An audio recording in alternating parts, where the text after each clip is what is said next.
absolutely the Bears offense looks like it has improved from what we saw the first couple of weeks of the season. But, Rank, when we look at this game, we've seen DJ Moore have some nice games. We've seen Rome Odunze have some nice performances. Will we see the third guy in that group? Before we get to that, I do want to kind of piggyback on a point that Stacey Dales was making. One of the big improvements for Caleb Williams is that his decisiveness in setting his feet.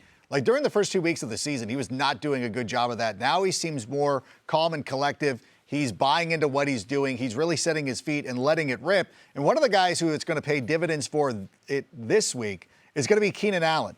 And obviously, he was brought in to be a huge presence of this Bears offense, to give them some kind of veteran leadership. And I had both Tyler Scott and Rome Odunze on the Sick Podcast with Adam Rank this week talking about Keenan Allen, and they both agreed, because I led them to this part, they both agreed that Keenan's going to eventually step up. We do know that in his first game back against the Colts, he dropped a potential, I believe it was the Colts, but he dropped the potential, it was the first week. He dropped the potential touchdown, which would have been Caleb's first touchdown of his career. So yeah, it would have been the Titans game. But the thing of it is that Keenan has been heavily targeted since he's returned. It just hasn't really translated to yardage and points. This is the week for that to happen. The Jacksonville Jaguars, that defense is not very good compared to other NFL teams. They've allowed the most fantasy points per game to wide receivers this season. This is going to be the Keenan Allen breakout game. I have a lot of Bears this week in Stardom Sit-em, so head over to NFL.com for that. But I don't think Caleb Williams is the only rookie that is going to show out across the pond. I like Brian Thomas Jr. despite the fact that the Bears are a very tough matchup for wide receivers and against the pass. You see there, at least 8 targets in 3 straight games. He is topped 21 fantasy points in each of his last 2. Right now, he is averaging 18 yards per catch, which shows us that he can put up points in chunks, and that's what you want out of your fantasy wide receivers, especially in a matchup like this. So I think the Jags are going to be in catch-up mode. You'll like that. I think they're trailing, and they'll have to throw, and that's a good thing for Brian Thomas. I believe in London they call it catsup mode, so we'll see how things go over there. We are just getting started, though, here on NFL Fantasy Live. Still to come. Interesting battle of the Beltway between the Commanders and the Ravens this week. A couple of quarterbacks that we love in fantasy who are having a couple of great seasons. But, Florio, you have an eye on the backfield in this one. Yeah, it's crazy to call this guy a sleeper after he was an RB1 for so many years, but Austin Eckler is someone that I think is a sleeper this week. If you follow me and you see what me tweeting during Commanders games, I'm always clamoring to get this guy the ball more because he has the burst back. He looks like the old Austin Eckler again. You see there, leads all running backs in fantasy points per touches, bring double-digit fantasy points in every single game that he has played, so the floor is very safe. But the Ravens last week, Chase Brown had the best game of any running back against them because he was able to get them with his speed and his pass-catching ability, which sounds a lot like Austin Eckler. Plus, Brian Robinson Jr. game-time decision could be limited like he was last week, which would lead to more touches for Eckler. Well, if we're talking about veterans in Washington, how about Zach Ertz? We've talked repeatedly about the tight end position and how it's been a struggle this year in fantasy. The Baltimore Ravens, though, have been very tight end friendly this season. 4th most fantasy points allowed to the tight end position. You see there, Ertz getting a whole lot of opportunities. 2nd in targets, receptions, and receiving yards. Even 2nd in routes to Terry McLaurin. At some point, I expect Zach Ertz to sort of fade out of this offense. We see more receivers. Maybe we even see Ben Sinnott stepping in here. But for the time being, as long as Ertz is producing, he should be in your lineup. Lions and the Cowboys, and we have all reported eligible for this game. And we take a look at it, rank anybody that you think may be a sleeper here. Well, I'm going to go with Jalen Tolbert. Again, I think you know to start Amon-Ra St. Brown and CeeDee Lamb, so you don't need to be Sherlock Holmes to dig deep to find this sleeper. And what we've seen over the last couple of weeks is a pretty consistent wideout, 13 fantasy points in 3 out of his last 4 games. Obviously, the winning score right here against the Pittsburgh Steelers, which shows the trust that Dak Prescott has in him. The Lions, as much as it's been ballyhooed that they spent so many resources on revamping this secondary. Yeah, they've allowed the 2nd most fantasy points per game to wide receivers this season. It's still the Lions. Like, they're going to be able to throw the football against this Lions team. So I'm here for it. And again, I've talked about this before about needing wide receivers in this desperate hour with so many of them being injured. Jalen Tolbert is absolutely in play. Jalen Tolbert's certainly in play. Jared Goff, maybe not so much. I do think this could be a high-scoring game, but for whatever reason, Goff has been very inconsistent this season. The weekly numbers are all over the place.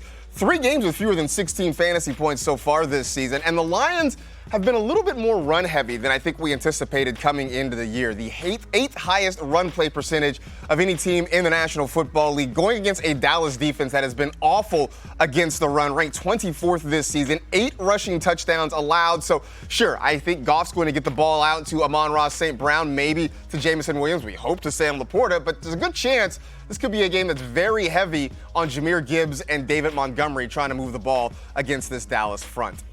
Well, we talked a little bit about the New York Giants, knowing that Malik Nabers is not going to be available for this week's big game against the Cincinnati Bengals. But on the Bengals side of things, are we seeing maybe a backfield takeover in progress? I think so, but there's a way that both of these guys can coexist because Brown isn't even playing half of the snaps, but he's getting a lot of touches, and he is so explosive that he turns them into big fantasy days, which is why I think you start him here. I was saying earlier with Austin Eckler that Brown had the best game of any running back against the Ravens. He is the only running back this season to have an explosive run against them, and he had multiple, and I think that comes into play this week because the Giants have allowed explosive runs to running backs at the 3rd highest rate. They also really struggle against pass-catching backs. They've allowed the 4th most receiving yards. Not only is Zach Moss banged up, but explosive runs and pass catching, that is Chase Brown's role in this offense. So I think this is a week where you want to go and get Brown into your starting lineup.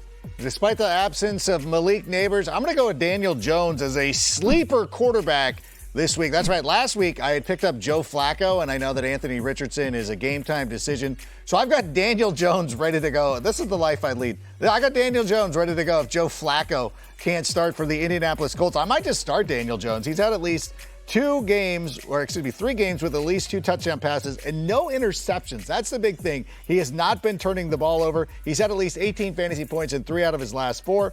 And the Bengals defense, it just hasn't been playing well. They've allowed the 5th most fantasy points per game to quarterbacks this season. And I know a lot of people are questioning Lou Anarumo and what he's doing. But I'm like, have you ever taken a chance to look at the roster of the Cincinnati Bengals? They've had a lot of turnover, especially in the secondary.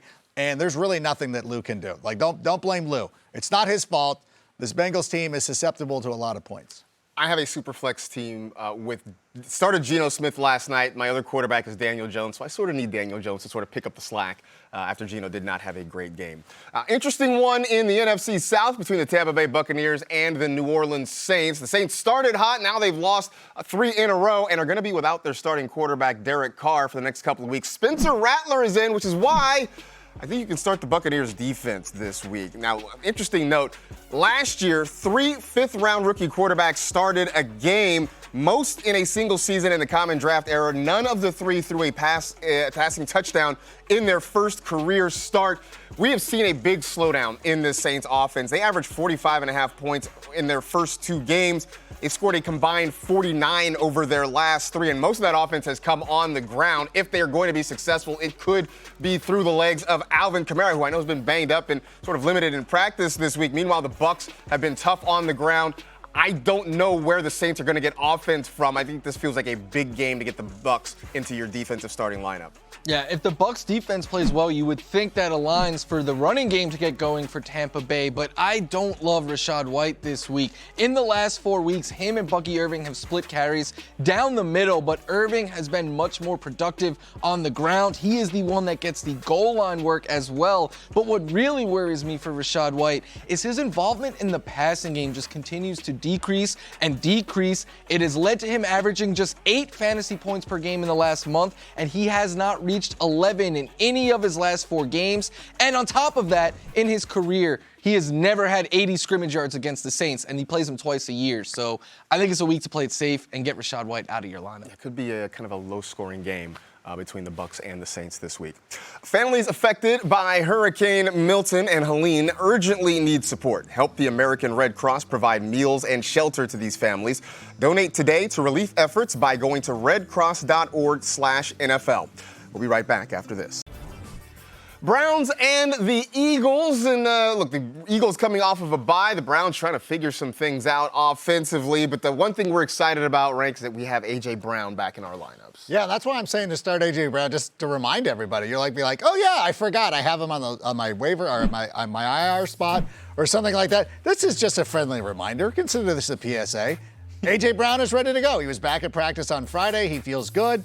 This is what we've been waiting for. This is what we kind of figured, too. When he first came down with this injury. We were like, you know what? They're going to kind of wait it out, go through the bye week, and then when he comes back from the bye week, he's going to play. And now he's going up against a Cleveland Browns team that a very talented team in Cleveland. Not playing well right now, but I think that A.J. Brown should go out there and feast this week. Yeah, A.J. Brown, my most drafted first-round pick this year. First thing I did on Tuesday morning was put him back in all of my starting lineups. I also have a ton of Amari Cooper, and I am starting him where I have him. I think you guys should continue to ride with him as well. I know it's been insanely boomer bust so far this year, but he is still third in the NFL in targets. He leads the entire NFL in air yards, and the Eagles, they've allowed the 4th most fantasy points and the 5th most yards per game to wide receivers this year. They really do struggle on the deep ball as well, so if the Browns are in catch-up mode, which I expect them to be, I think they'll throw a bunch downfield to Amari Cooper. I feel like there's only a few more chances to start Amari Cooper as long as the quarterback situation stays the same. We'll see what happens this week. Cardinals and Packers, which has the potential to be a great uniform matchup, could be an interesting fantasy matchup as well. I know we have been waiting for a huge Josh Jacobs game. It still has not come. I feel like it's coming this week. So this is just sort of a reminder. You're probably starting Josh Jacobs, but just a reminder to stay patient because I do think good things are coming. For all of our frustrations about him, he's actually 4th. You see that 4th in the NFL in rushing yards this season. The problem is he has just 1 touchdown, which is sort of depressing his fantasy numbers. But getting a lot of usage, 18 carries per game, 4.5 yards per carry. Going against an Arizona defense, giving up 8 rushing touchdowns this season. In week 4, they got just gashed on the ground against Washington, 216 yards and 4 touchdowns for the Commanders. So again, you've been waiting for the big blow-up Josh Jacobs game. I feel like this is the week you get it. I'm 100% with you, Marcus. I think you start Josh Jacobs. I think you start all of the Green Bay Packers this week. If you go over to Start 'em, Sit 'em, I have a Green Bay Packer at every single offensive position. Jaden Reed, he doesn't get talked about as a wide receiver 1, but with Jordan Love, he has been giving us wide receiver 1 production. Dontavian Wicks has 20 targets in his last 2 games, one of which was a very big fantasy game. Tucker Kraft is the tight end 1 over the last 2 weeks, and if all of those guys are putting up numbers, Jordan Love is going to put up numbers as well. So start all your Packers in a good matchup against the Cardinals. Steelers and Raiders. Once upon a time, this was must-see TV. I mean, back when John Facenda was still voicing NFL Films videos and that sort of thing. Ken Stabler, Franco Harris, the whole 9. Nowadays, maybe not quite as thrilling when it comes to fantasy football, but Florio, there is somebody that you're very excited about. Zamir White doesn't go in that whole group of legends? I don't think so. I think the running back on the other side, though, Najee Harris is one that you want to plug into your starting lineup this week. Even with Jaylen Warren potentially returning, Najee Harris has just seen so much consistent volume every week, at least 16 touches and at least 70 yards in every game. I know he's been more of a safe floor, not really a high upside kind of player, but that could change just for this week at least because the Raiders, they've allowed the 5th most fantasy points and 2nd most yards per carries to running backs, and I think this is a game where the Steelers will have a lead in the second half, which means they will be feeding Najee Harris to grind the clock. On the other side, I don't know that you can get away from Brock Bowers. He's been the one thing that has been consistent at tight end week in and week out, but I am concerned about him this week. Not so much about the quarterback change, the Raiders going from Gardner Minshew to Aiden O'Connell. Maybe there's mild concern about that. What I'm more worried about, though, is just the matchup itself. Jake Ferguson had a pretty nice game against the Steelers in week 5, 6 catches for 70 yards. No other tight end has gone for more than 3 catches and 26 yards against the Steelers. That was Kyle Pitts earlier in the year. Maybe it works out because with Devontae Adams still out, you see the Raiders try to force feed Bowers targets. But generally speaking, if I'm the Steelers, I'm trying to take him away. He's been the one good thing consistently in the Raiders' pass attack, and it makes me worried for him in fantasy lineups this week. Houston Texans and the New England Patriots, and we have a standoff here when it comes to Texans receivers. The one guy we have not seen a lot of performance from is Tank Dell, and Florio, it doesn't look like you're very optimistic about him this week. Look, I'm always going to root for a player that is my size who could pull off the name Tank because that is just awesome. But I want to take a wait-and-see approach with Tank Dell, who, let's not forget, is coming off of 2 severe injuries, and I'm just not sure he's fully 100% yet. All of his metrics are down significantly right now, and it's not just that. When you watch him play, I was watching a lot of his tape last night and comparing it to him from last season, as Matt Harmon on Twitter said to do this week, and he doesn't look the same. His cuts look a little bit different. I think he is still working his way fully back, and Xavier Hutchinson was used over him last week, even after Nico Collins missed time. So I think he's kind of boomer bust. Once he looks right, I think we could go back to getting him in your lineup, but I just think you be patient and you take a wait-and-see approach here. Well, with Tyreek Hill and Justin Jefferson and a lot of these guys out this week, not to mention a lot of the players who are injured, I don't really have that opportunity. So I'm going to put Tank Dell in the lineup because he is still one of the top talents in the NFL with a pretty good matchup against the New England Patriots. We saw that Nico Collins was targeted on close to 30% of the routes this season. Tank Dell coming in just under 16%. I believe they're going to try to give him an opportunity. This is a chance to get him integrated back into the offense in a game which should be, heavily in the Texans' favor. So in this instance, and I don't want to get too cute with this, I'm going to go with Tank Dell. Why do I have a reception perception subscription if Harmon is farming his workout to the internet? What is going on with that? Anyway, should be an interesting one there. By the way, I think the Texans defense, a nice option going against Drake May in his first career start. Still ahead, get there, but I'm glad you followed me.